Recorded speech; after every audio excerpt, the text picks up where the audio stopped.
Acho que dá para ir. Boa noite a todos. Eu quero dizer que eu desativei aí os comentários para que a gente possa se concentrar realmente aqui no que eu vou falar.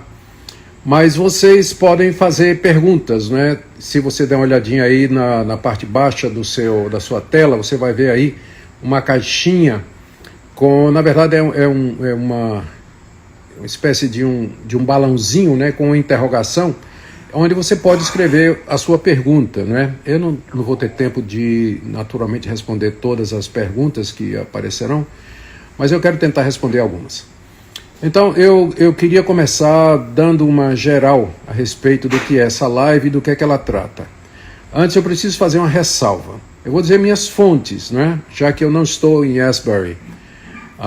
Eu li vários artigos de pessoas que estiveram lá, de professores da faculdade, de teólogos americanos que conhecem o local.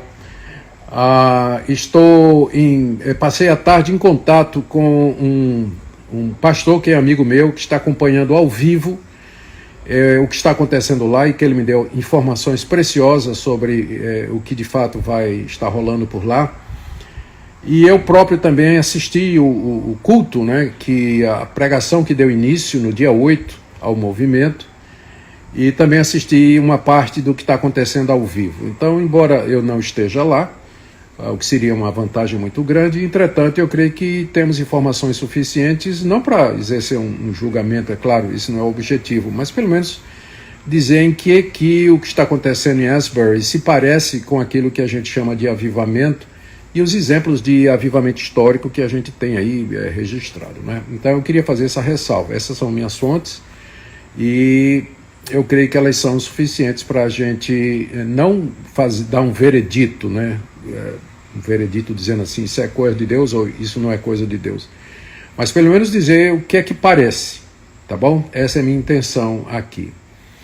Bom, então vou começar descrevendo para aqueles que porventura não têm a menor ideia do que está acontecendo. Asbury College é uma universidade cristã localizada no estado do Kentucky, lá nos Estados Unidos, e que tem a tradição de toda semana ter capela, né? Ter culto. Pelo menos 3 vezes por semana para todos os alunos. Mas o colégio é de tradição metodista wesleyana, e mais da metade dos alunos são metodistas wesleyanos, e eles têm essa prática de, durante a semana, alguma parte do dia, né? Eu creio que geralmente é pela manhã, eles se reúnem para a capela. A capela cabe cerca de 1.000 pessoas, alguns dizem 1.500 pessoas. E o que aconteceu no dia 8 desse mês foi que eu inclusive assisti a gravação, né, do culto, né, por assim dizer.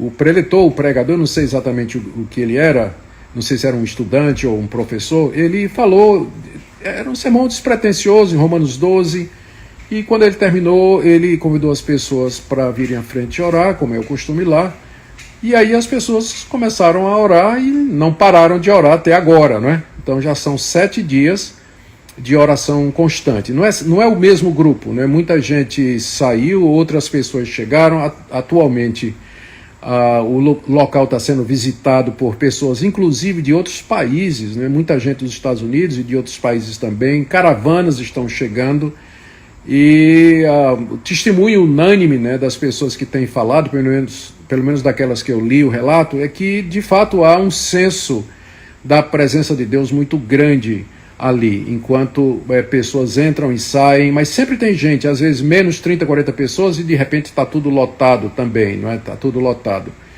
Mas a consciência de que há uma presença transcendente, né? Alguma coisa extraordinária acontecendo ali. O que é que está acontecendo ali? Dá para ver, se você está assistindo ao vivo a transmissão, e se você tem acessado informações de quem esteve lá, o que acontece basicamente é pregação, uma pregação simples, bíblica, oração, adoração, louvor, confissão de pecados, quebrantamento, às vezes choro, pessoas ajoelhadas, outras em pé, né? E isso espontaneamente, não tem uma organização, não tem assim uma programação, né? Alguém que está puxando, né? Ou dando tom disso aí. A coisa aconteceu muito espontaneamente, né? Muito naturalmente. E é marcado também pela ausência de determinadas manifestações que geralmente se associa à palavra avivamento. Então, até agora não tem manifestações de línguas, de profecias, de visões, sonhos, curas, embora eu tenha ouvido relato, na verdade eu devia voltar atrás nisso aqui, eu vi relatos de pessoas que foram curadas. Não é que foram convidadas a vir à frente para serem curadas, quem quisesse ser curado viesse à frente, não é? E também não tem ninguém lá se propondo a curar, mas simplesmente pessoas foram curadas durante o encontro lá, né? Estando lá presente, isso aconteceu.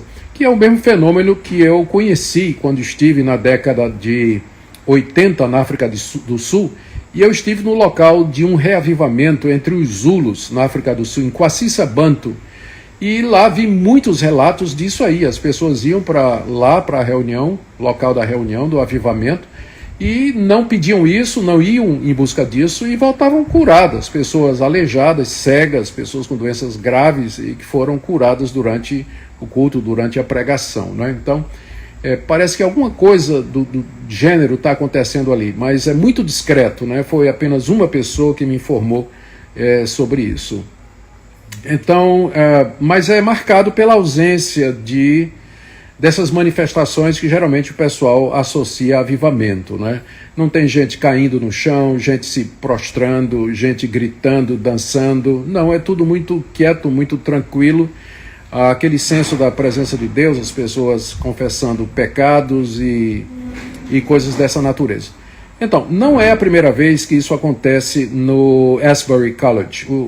Essa universidade é conhecida por movimentos assim desde o início desse século. O primeiro aconteceu em 1905. Depois teve mais 2 ou 3, um deles é bem marcante, né, que impactou a cidade toda, produziu efeitos extraordinários e, portanto, não é a primeira vez que isso acontece ali no Asbury College. Já é, se não me engano, a 4ª ou 5ª vez. Bom, voltando lá, no dia 8, quando o movimento começou e que os alunos não queriam sair da capela para ir para as aulas, alguns dos professores mais antigos que já tinham participado do último, que foi, se não me engano, em 2006, eles reconheceram e pensavam que a coisa estava se repetindo, né? E aí cancelaram aulas, liberaram e os alunos foram para a capela e, inclusive, igrejas da região já estão mandando ônibus, né, cheio de jovens para lá, né? Como eu disse, não é um movimento gospel, não é um movimento um movimento de curas, sinais e prodígios, mas é um movimento silencioso de quebrantamento, confissão de pecado, oração, adoração. É isso, pelo menos, o que a gente pode ver, né? Daqui é o que a gente pode constatar, todas as testemunhas estão falando a respeito disso. Bom, a pergunta é se isso é um verdadeiro avivamento. Bom, para dizer isso a gente tem que definir avivamento, né? E existem ideias diferentes a respeito do que seja. Eu vou seguir, naturalmente, o pensamento do cristianismo reformado a respeito dos avivamentos espirituais. Um avivamento espiritual, ele pressupõe que houve um declínio, senão a palavra avivamento nem faz sentido, né? Então, avivamento fala de vida e só faz sentido falar de vida se antes o estado era de morte. Então, nós sabemos que a tendência natural do coração humano, mesmo do crente, é o declínio espiritual, o amortecimento. Se a gente não cuida, se a gente não usa os meios de graça, se a gente não procura aqueles recursos que Deus deixou, a tendência do nosso coração é a conexão. Bom, desculpa aí a pausa, né? A conexão aqui está péssima, né? Eu devia ter ido para o estúdio da igreja, né? Onde a conexão lá é bem melhor. Pensei que daqui de casa daria bem. Mas de qualquer maneira, o avivamento pressupõe que houve um declínio espiritual. Por exemplo, no tempo do Antigo Testamento, o declínio consistia em abandonar o culto a Deus e adorar deuses estranhos, a idolatria. E o avivamento era exatamente a reforma que era feita quando Deus levantava um juiz, um rei temente a Deus, que acabava com a idolatria e trazia o povo de volta ao culto a Deus. Então, no Antigo Testamento, esses reavivamentos eram parecidos com reformas religiosas, não é? No Novo Testamento, a partir do período do Novo Testamento, o declínio das igrejas se percebe com o esvaziamento dos cultos, especialmente das reuniões de oração, os filhos dos crentes desviados, falta do interesse em missões, a aceitação da agenda do mundo, falta de fervor e intenso no uso dos meios de graça, os cultos monótonos e a pregação da igreja totalmente irrelevante, não tem nada a ver, nada a ver com a realidade e nada ajuda as pessoas, não é?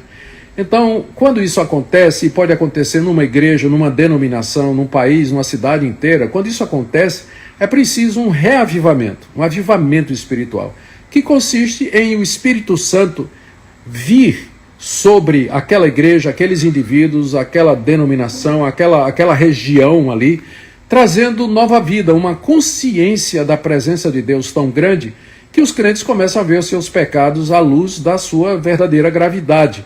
E eles se quebrantam, se arrependem, confessam esses pecados, pedem perdão a Deus, se reconciliam, fazem restituição, colocam sua vida em ordem em Deus. Há uma mudança de vida resultante dessa consciência da presença de Deus tão grande que eles de fato veem a situação terrível da gravidade dos seus pecados e arrependidos eles querem mudar. Muito importante num reavivamento espiritual é você observar o seguinte: já que o avivamento espiritual é uma obra do Espírito Santo, e o Espírito Santo glorifica Cristo, como Jesus mesmo disse, que quando ele viesse, ele nos guiaria a pessoa de Jesus, o Espírito não se exalta, mas ele exalta a pessoa de Cristo. Então, o verdadeiro avivamento espiritual, ele produz a centralidade de Cristo, ele leva as pessoas a Jesus. Então não é só quebrantamento, arrependimento, confissão de pecado, mas uma nova apreciação da pessoa de Cristo, o que ele fez na cruz, a sua beleza, a sua majestade, a sua pessoa adorável, sua pessoa amável, e a pessoa fica, o crente, né, que num avivamento espiritual verdadeiro, ele sente esse gozo, essa alegria, esse amor profundo ao Senhor Jesus Cristo. Então, o avivamento espiritual, como o nome está dizendo, é quando o Espírito traz uma nova vida a igrejas, indivíduos que se encontram amortecidos pelo pecado, pela dureza de coração, pela idolatria e pelo mundanismo e uma série de outros fatores. Movimentos de avivamento vêm acontecendo regularmente através da história da igreja.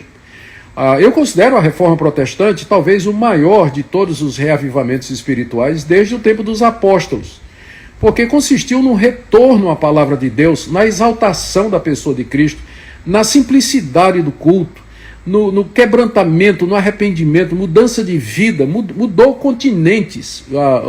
A Reforma Protestante impactou a política, a economia, a sociedade em geral. Então, eu considero a Reforma Protestante como um exemplo, né, de um grande avivamento espiritual. Depois da Reforma Protestante, no tempo da pós-reforma, né, que a gente chama às vezes o tempo dos puritanos, no século XVIII houve dois grandes avivamentos espirituais. Um acontecendo na Inglaterra, Escócia e País de Gales, com nomes conhecidos como George Whitefield, que era calvinista, e John Wesley, que era arminiano. Ambos instrumentos de Deus num grande avivamento espiritual na Inglaterra e que transbordou para os Estados Unidos, especialmente através do ministério de George Whitefield, lá nas 13 colônias que deram origem à nação americana, não é? Esse é o tempo também de Jonathan Edwards, um teólogo calvinista, pregador, que foi instrumento de Deus, um grande avivamento. Na verdade, durante o ministério dele, ele viu pelo menos 3 grandes avivamentos espirituais e escreveu talvez o livro mais importante para nós sobre essa questão do que é um verdadeiro avivamento, que é a respeito das afeições religiosas. Ele destrincha as emoções religiosas e ele mostra quais realmente indicam uma ação de Deus e quais as que não indicam necessariamente uma ação de Deus. O livro já está traduzido, né, para o português há bastante tempo E você que tem interesse deveria procurar esse livro de Jonathan Edwards, As Afeições Religiosas, porque é um clássico a respeito desse assunto. Então, pois bem, no século XVIII, tiveram esses dois grandes avivamentos espirituais. No século XIX, teve muitos outros, né, mas eu estou dizendo os mais conhecidos. No século XIX, você tem o segundo grande avivamento nos Estados Unidos, dessa feita, abrangendo e durando cerca de 50 anos, né, abrangendo vários estados da federação. E na época quem se destacou foi o pregador Charles Finney, cuja teologia é questionável. Ele era pelagiano, tinha alguma coisa errada na teologia dele, que não me cabe aqui agora falar, mas se você quiser saber o que eu penso sobre isso, vá na internet, Charles Finney, Augustus Nicodemos, e você vai encontrar alguma coisa minha sobre isso. Mas o ponto é que no tempo de Finney, então, houve esse grande avivamento espiritual chamado Segundo Grande Despertamento, né? E que produziu os movimentos de santidade, especialmente entre os wesleyanos metodistas.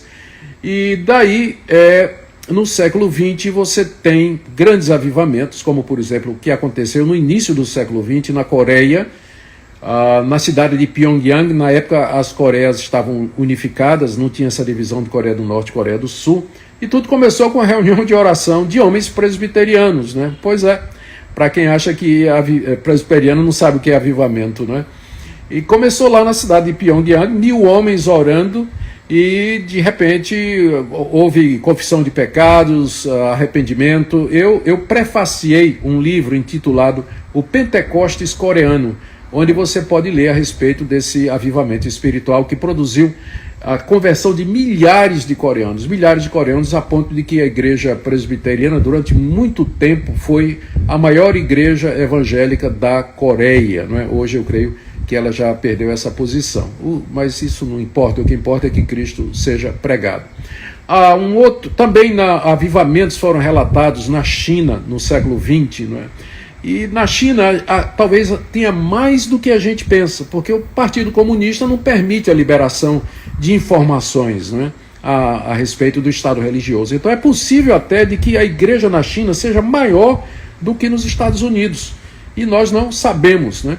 Mas nós sabemos que o Evangelho vem crescendo na China. Então notícias no país de Gales, notícias da Escócia também. E na própria África do Sul, eu já mencionei um avivamento que começou na década de 60, através de um pastor luterano alemão chamado Erlo Stegen, que eu tive o privilégio de conhecer, inclusive trouxe aqui ao Brasil para pregar, e foi um momento extraordinário. Eu estive lá na região do avivamento em 3 ocasiões, e foi realmente extraordinário. Quando eu visitei lá o avivamento entre os Zulus, o apartheid estava em pleno vigor, e era uma coisa brutal de ver, não é? A fila de pretos e fila de brancos, né? Cidades de pretos, cidade de brancos, igrejas de pretos e igrejas de brancos.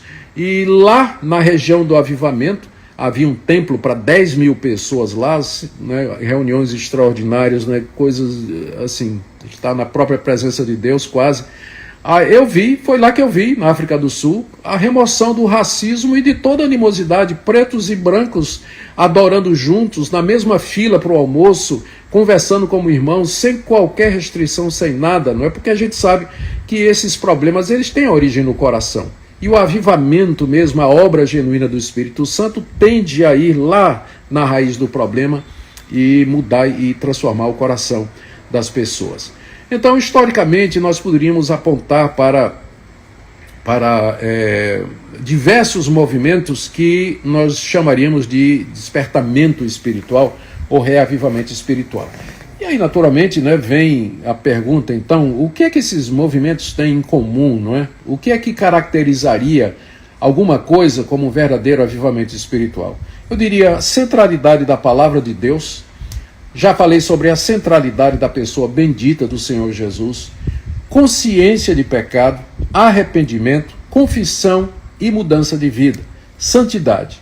Então eu creio que estas são as características de um verdadeiro avivamento espiritual, e essas características estão presentes nesses movimentos que eu falei aí historicamente, não é?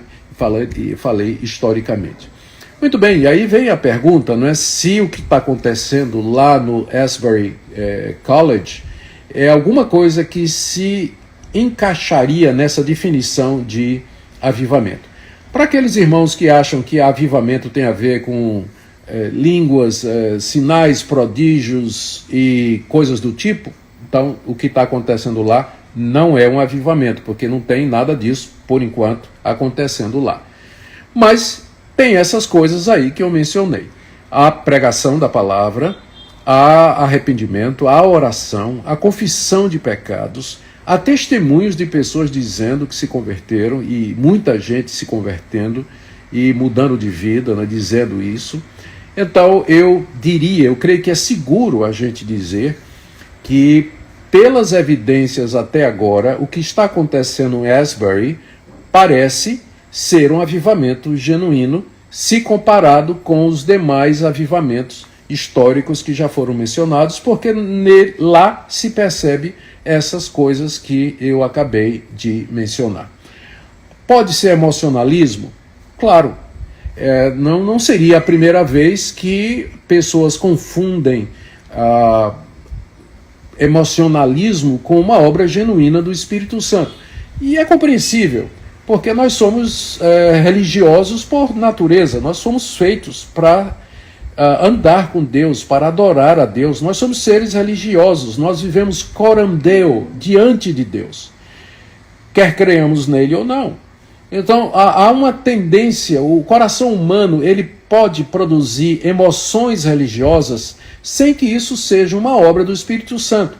Pessoas que não são crentes podem se emocionar, elas oram os seus deuses, elas praticam boas obras, elas têm a sensação da existência de alguém superior. Então a gente precisa ter cuidado, porque existe sim a possibilidade de que as emoções elas não procedam, os sentimentos religiosos eles não procedam de uma obra legítima do Espírito Santo no coração da pessoa, ou de uma igreja, ou numa região, mas é o resultado da religiosidade humana.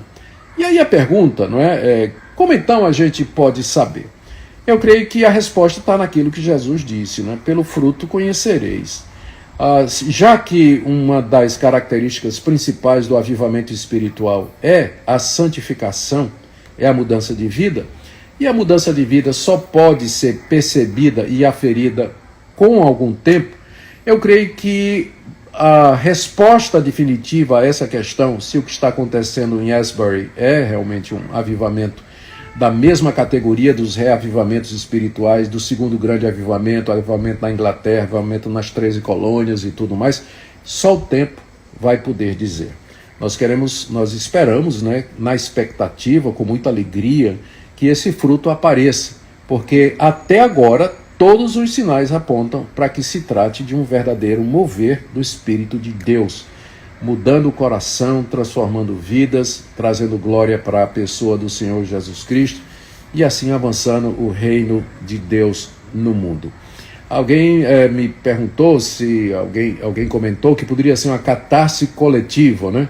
Catarse coletiva é quando várias pessoas se apoiam, conversam entre si e desabafam umas com as outras com o fim de encontrar paz, tranquilidade e leveza, né, para os seus corações.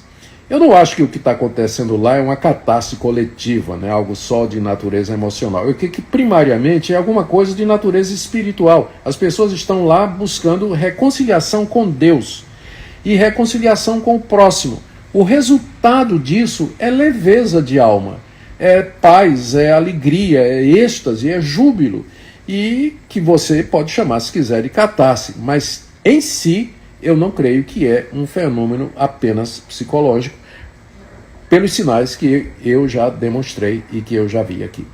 Para você que está chegando agora, eu estou avisando, né? Eu vou repetir o aviso que eu dei no início, de que eu desativei os comentários. O motivo é óbvio, né? O assunto é polêmico, muita gente pensa muita coisa a respeito disso e o comentário ia virar uma verdadeira batalha, né? Eu sei como é isso. Então desativei, mas você pode fazer sua pergunta ali no balãozinho de perguntas.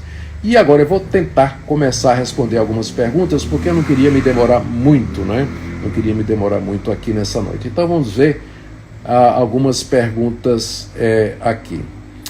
Então, tem uma pergunta aqui do David Tenório. Devemos conclamar a igreja no Brasil para orar por isso também? Sim, eu creio que sim, não é? Nós podemos orar por um avivamento. Na verdade, eu já venho orando, eu sei que tem muitas outras pessoas que já vêm orando há bastante tempo por isso, por um legítimo avivamento espiritual. Mas enquanto o avivamento não vem, nós vamos trabalhando, não é? Porque Deus não opera somente em avivamentos, Ele opera através dos meios naturais, no dia a dia, pelo trabalho dos crentes, dos pastores, dos membros das igrejas, de testemunho, evangelização e assim por diante. Mas um avivamento espiritual é um extra, né? É alguma coisa extraordinária e devemos sim orar para que Deus nos mande um avivamento espiritual de magnitude nacional. Aqui tem a pergunta do Silas. Ele diz assim: ouvi dizer que o Brasil seria o próximo celeiro do avivamento espiritual. Existe fundamento para isso? Olha, Silas, ninguém pode prever, porque uma das características do avivamento espiritual é que ele é imprevisível. O Espírito Santo é soberano. Ele sopra onde quer. Veja o que está acontecendo em Asbury. Considerando que é um avivamento espiritual genuíno, começou num culto da capela dos estudantes que acontece normalmente toda semana. Não foi planejado, não tinha um grande pastor, um nome evangélico, um cantor gospel, um teólogo conhecido. Ninguém fez propaganda, ninguém divulgou nas mídias sociais. Era uma coisa rotineira e de repente começou. Então, quem pode prever? Deus é soberano nisso. A gente ora para que Deus dê um avivamento, mas a gente se submete à vontade de Deus, porque Ele, como o próprio Jesus Cristo disse, né? O vento sopra onde quer, você ouve a sua voz, mas não sabe de onde ele vem, nem para onde ele vai. E ele estava se referindo à obra do Espírito Santo. Vamos ver aqui mais uma pergunta. Aqui tem uma afirmação do Eliezer Jardim. Ele está dizendo: para mim isso é o mais próximo de um avivamento genuíno, sem loucuras e cultos irracionais. Concorda? Concordo sim, Eliezer, até agora, pelo que a gente tem visto e ouvido, e eu espero que permaneça assim, tem tudo para ser um verdadeiro avivamento espiritual, sem aquelas loucuras e absurdos que as pessoas associam à ação do Espírito Santo de Deus. Aqui tem uma pergunta da Rosiane: podemos pressupor que o avivamento seria uma evidência para a volta imagino que de Cristo, não é? Porque eu não estou conseguindo ler aqui. Olha, Rosiane, eu creio que antes da vinda do Senhor Jesus, duas coisas vão estar acontecendo. Lembra que Jesus Cristo disse que o amor de muitos haveria de esfriar.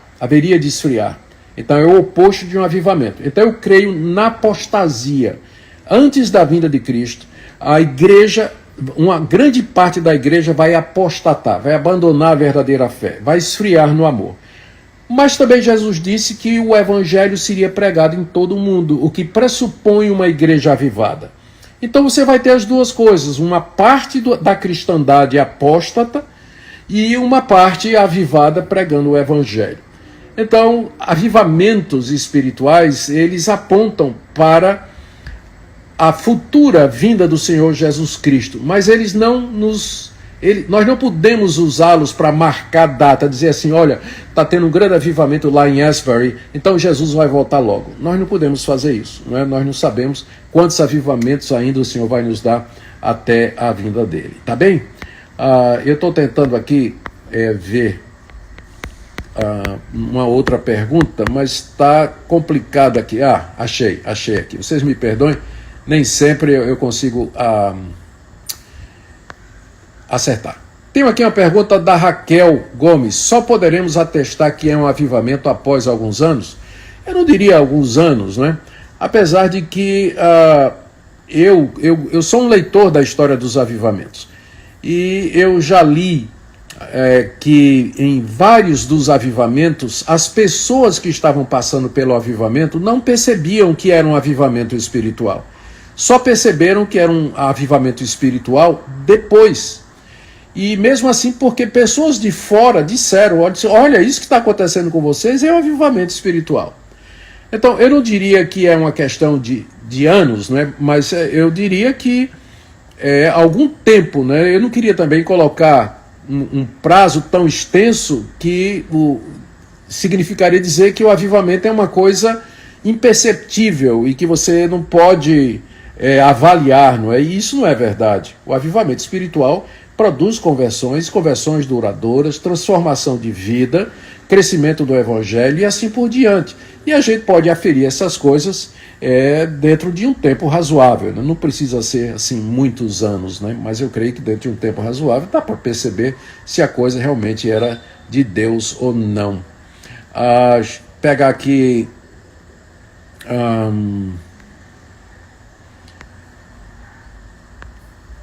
tem uma pergunta interessante. Pastor Cleiton Nunes, boa noite, pastor. O senhor não acha que por conta das redes sociais isso acaba perdendo a originalidade? Pastor, você sabe que essa é uma das minhas preocupações, não é? Porque essas pessoas, esses jovens lá em Asbury, eles estão conscientes de que o que está acontecendo lá está no centro da atenção mundial. E sabe qual é o risco disso? Vaidade, soberba. Dizer assim, puxa, Deus nos escolheu para derramar seu Espírito Santo aqui na nossa capela. Isso, o mundo inteiro está olhando para nós. Então, a gente deve ser diferenciado ou especial. Existe esse risco. E é um risco que todos nós corremos. Toda vez que nós somos abençoados, né, ou somos privilegiados de alguma forma, a gente tende a gente corre o risco do nosso coração se elevar e a gente pensar que é alguma coisa. Então, a minha oração tem sido a Deus que o que está acontecendo em Asbury se mantenha humilde, grato e não pensem de si mais do que convém, porque é só graça, é só a misericórdia de Deus, conversões, quebrantamento, transformações, mudança de vida, só a graça de Deus.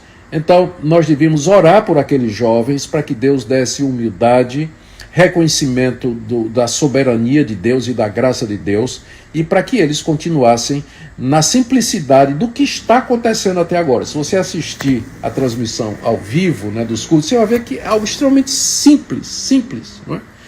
Não é nada elaborado, nada, é uma coisa simples e que permaneça assim, porque essa é, de fato, a maneira como geralmente o Espírito Santo atua, não é?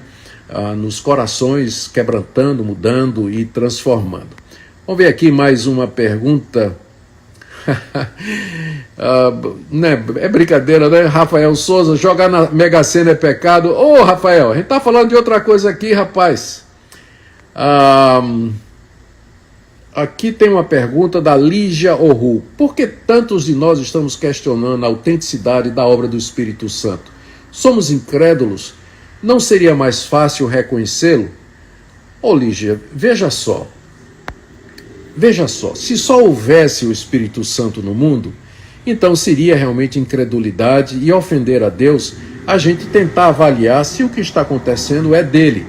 Mas não existe só o Espírito Santo no mundo. Existem os espíritos imundos, que são os anjos caídos e os demônios, e existe o espírito humano, que está manchado pelo pecado e que produz efeitos pecaminosos e sensações pecaminosas. É por isso que a Bíblia manda que a gente examine todas as coisas. É por isso que o apóstolo João nos diz lá na sua primeira carta: amados, não creiais em todo espírito, mas provai se os espíritos procedem de Deus. Então a própria Bíblia nos conclama a examinar as manifestações espirituais. Não é pecado, nem é incredulidade, a gente olhar para o que está acontecendo em Asbury e procurar discernir se aquilo é uma obra de Deus, porque existem avivamentos falsos, existe emocionalismo, existem fake imitações, como Lutero dizia, o diabo é o macaco de Deus, o que Deus faz o diabo imita. Então é preciso muita cautela Por um lado, a gente não pode ser cético, não é incrédulo, a ponto de não acreditar em nada, mas por outro, a gente não pode ser crédulo, acreditar em tudo que aparece por aí, como se fosse realmente procedente de Deus, quando o próprio Jesus Cristo nos disse: cuidado, virão falsos profetas, fazendo sinais e prodígios em meu nome. E, se possível, enganariam até os eleitos. O próprio Jesus advertiu a gente para ser cauteloso, para a gente examinar todas as coisas. Então, Lígia, não é errado você questionar, né? Se você está fazendo isso com sinceridade, você, por um lado, você não quer ser enganado, e por outro, você quer reconhecer a verdadeira obra de Deus, não é? Por isso a gente examina todas as coisas, mas a gente não é obrigado a aceitar sem crítica e sem... Quando eu falo crítica, é boa crítica, né? A gente não é obrigado a aceitar sem exame toda manifestação espiritual, como se questionar essas manifestações fosse blasfêmia contra o Espírito Santo ou lutar contra o Espírito Santo. Não.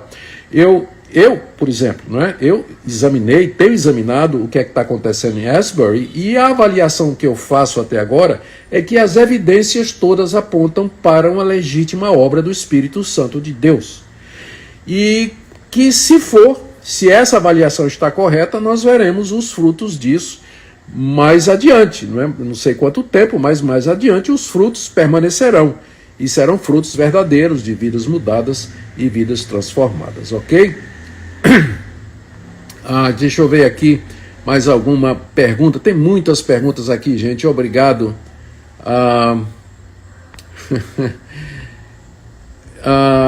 Aqui tem uma pergunta do Pablo. Estou há 3 horas, devo ir lá? Você iria se estivesse perto? Claro, eu tive vontade de pegar um avião aqui e ir para lá para ver. Aliás, eu aproveito aqui para lembrar que o grupo Adelphos, que são queridos irmãos nossos brasileiros reformados que moram nos Estados Unidos, eles estarão presentes lá, creio que nessa sexta-feira, depois da manhã, e para ver em loco o que está acontecendo, e eles ficaram, inclusive, de mandar a opinião deles e tudo mais, né? Então, minha saudação aqui para o Samuel Vitalino, para o Fernando Almeida, para o Charles Oliveira, queridos irmãos do grupo Adelphos, né, que vão estar por lá visitando. Então, se eu pudesse, eu iria, não é? Se eu pudesse, eu iria. Vários amigos meus ali da região estão indo também. O meu querido irmão e amigo, o reverendo Elias Medeiros, lá de Mississippi, deve estar indo para lá também, para ver o que é que está acontecendo, e depois nós teremos a opinião em loco, né, desses queridos irmãos. Muito bem, vamos continuar aqui.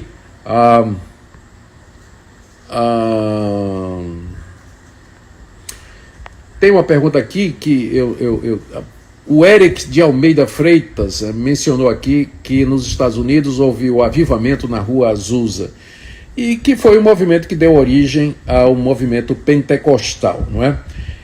Eu deixei de mencionar esse movimento porque eu estava me referindo aos movimentos históricos que eram marcados pela ausência dessas manifestações, línguas e profecias, e centrava mais no quebrantamento, no arrependimento, pregação da palavra de Deus e assim por diante. Mas certamente não se pode negar a presença de Deus na obra de avivamento, não é? Através do movimento pentecostal, que tem evangelizado o mundo, não é? Os irmãos pentecostais têm sido instrumentos de Deus para alcançar o mundo todo. Apenas o movimento pentecostal, ele não é geralmente classificado dentro dos avivamentos históricos, exatamente porque ele tem características próprias, que são aquelas coisas que eu já mencionei, não é? Deixe-me agora ver mais alguma pergunta aqui. Nossa, Ministério Feminino, fale um pouco, por favor. Não, agora não, né? Agora não. Cristão Destemido faz uma pergunta. Algumas pessoas deixaram de ser cessacionistas? Eu peguei essa pergunta porque eu creio que o termo cessacionista ele é usado de uma maneira muito equivocada, não é? As pessoas pensam que cessacionista é alguém, inclusive me chamam de cessacionista, né? É alguém que não acredita no Espírito Santo e não acredita em dons espirituais. Isso está muito longe da verdade, né? E os irmãos precisavam ter cuidado antes de usar esse adjetivo, né? Eu, por exemplo, claro que eu creio no Espírito Santo, eu creio no poder do Espírito Santo, busco uma vida cheia do Espírito Santo, quero andar no Espírito Santo, não quero ofender o Espírito Santo, nem entristecer o Espírito Santo, creio nos dons espirituais, tem 5 listas de dons espirituais no Novo Testamento, eu creio que aquelas listas são para a Igreja de Jesus Cristo, apenas entendo que o período de revelação cessou o período de revelação com a feitura da Bíblia, uma vez que o cânon bíblico fechou, ali Deus nos deu a sua revelação escrita. Tudo que Deus queria nos dizer está na Bíblia. Então não há novas revelações. Portanto, dons que estão ligados a novas revelações, eles cessaram com o fechamento da Bíblia. Então, por exemplo, eu creio que Deus pode dar o dom de línguas. Mas se Deus der o dom de línguas, será de acordo com 1 Coríntios 14, que sejam 2, no máximo 3, em sequência, e haja quem interprete, não é? E os profetas têm que todos ser julgados. E se alguém profetizar em vão, ele deveria ser disciplinado. Quando eu digo em vão, é dizer alguma coisa que está errada. Não é que ele anuncia uma coisa e a coisa não acontece, aí vai dizer que é falta de fé dos outros. Não, o profeta é verdadeiro e quando fala acontece, deveria ser disciplinado, excluído, né? Com profetas que são dessa forma. Mas não é esse meu ponto. Eu apenas aproveitei porque tem gente que usa esse termo, né? Sem dizer direitinho o que é que ele, ou sem entender direitinho o que é que ele significa. E agora vamos para o final. Vou apenas responder alguma pergunta aqui. Pronto, aqui última pergunta. Tá bom, gente? Jean-Pierre, é necessário ter mudança social para ser avivamento? Eu não diria que é necessário, mas eu quero dizer que muitos dos avivamentos espirituais que aconteceram historicamente, eles produziram mudança social.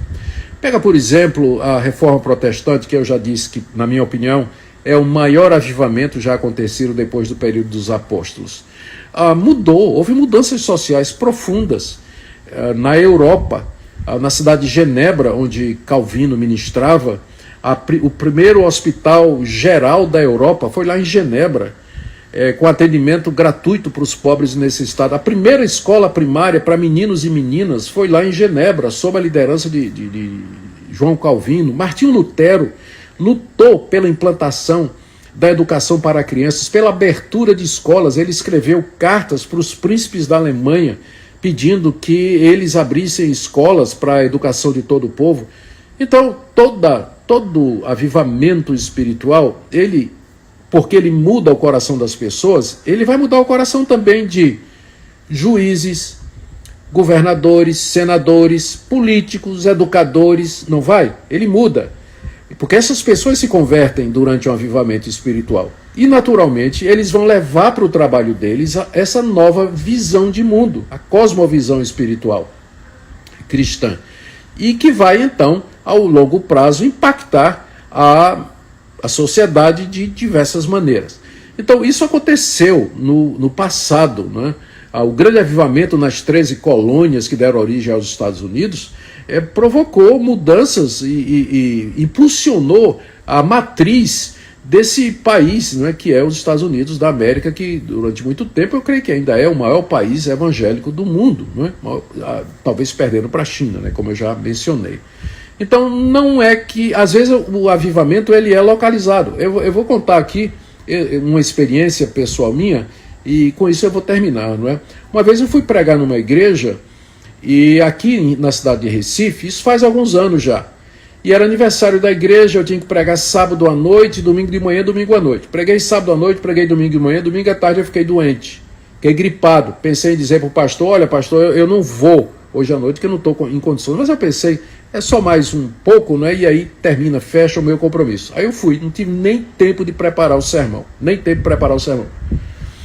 E aí quando chegou a hora de pregar, a igreja cheia, eu falei durante 15 minutos sobre uma devocional que eu tinha, a minha leitura diária da Bíblia, né, que é aquela passagem de Mateus que Jesus diz que se você trouxer ao altar a sua oferta e lembrar que seu irmão tem alguma coisa contra você, vá se reconciliar com seu irmão e depois traga a sua oferta. Então eu falei daquilo ali, da necessidade de reconciliação para poder prestar culto a Deus e tudo mais, e me sentei procurando um buraco para me esconder, porque para mim foi o pior sermão da minha vida.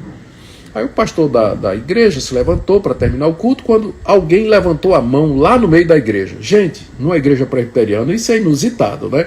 Alguém levantou a mão, era um diácono chamado Otton Guanais Dourado Filho. Ele era filho do meu professor de teologia, de pregação lá no seminário, era diácono.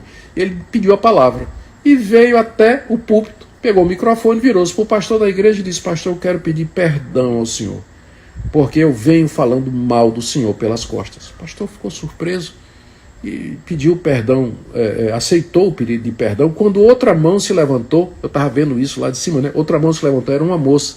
Ela ficou em pé e gritou para outra moça do outro lado da igreja: fulana, eu também tenho falado mal de você, quero pedir perdão a você. Aí outra mão se levantou, mesma coisa, confissão de pecado. Fizeram fila ali em frente ao púlpito, de gente subindo ao púlpito para pedir perdão, para se reconciliar. Choro. A reunião foi até meia-noite. Até meia-noite. Eu não fiz apelo, não chamei ninguém para confessar pecados, não é? Nada, mas de repente aquele quebrantamento veio sobre a igreja, com aquela confissão de pecados. Eu vi coisas, né, pecados terríveis sendo confessados, e a igreja depois abriu, né, e começou a reunião de oração toda segunda-feira, todos os dias, às 5 horas da manhã, durante 5, 6 horas da manhã, durante algum tempo, né, algumas semanas, meses, né, e sempre bem frequentada. E daquilo ali eu sei que saíram muitas conversões, reconciliações e tudo mais. Eu creio que aquilo foi um legítimo mover do Espírito Santo. Aliás, por sinal, né, depois, no domingo seguinte, eu preguei o mesmo sermão, né, na minha igreja, e não aconteceu absolutamente nada, né? Porque é soberania do Espírito Santo de Deus, né? Soberania do Espírito Santo de Deus. Mas eu estou dizendo isso para ilustrar que, às vezes, isso foi um pequeno avivamento espiritual, um despertar no coração dos crentes, que não produziu nenhuma mudança social significativa, né? A não ser na vida daqueles irmãos que se reconciliaram, se abraçaram e passaram a andar juntos. Mas às vezes isso acontece também. Tá bom, gente? Muito bem, muito obrigado pela participação de vocês. Espero que essa live tenha ajudado vocês a refletir, a meditar e especialmente a desejar que alguma coisa semelhante aconteça no nosso Brasil. Gente, avivamento tem a ver com quebrantamento, mudança de vida, arrependimento, transformação. Não vamos confundir expressões esdrúxulas, fenômenos carismáticos como sendo a raiz do avivamento, porque não é, gente. A igreja de Corinto era uma igreja em que havia manifestação de todos os dons espirituais, mas o apóstolo Paulo disse: vocês são carnais, eu não posso considerar vocês como espirituais. Está lá em 1 Coríntios capítulo 3. Busquemos o Senhor Jesus, nosso Salvador, em confissão de pecados e em fé, e que Ele derrame sobre nós o seu Espírito poderosamente. Muito obrigado pela sua presença, pela sua audiência, um grande abraço, boa noite para você, que Deus nos abençoe.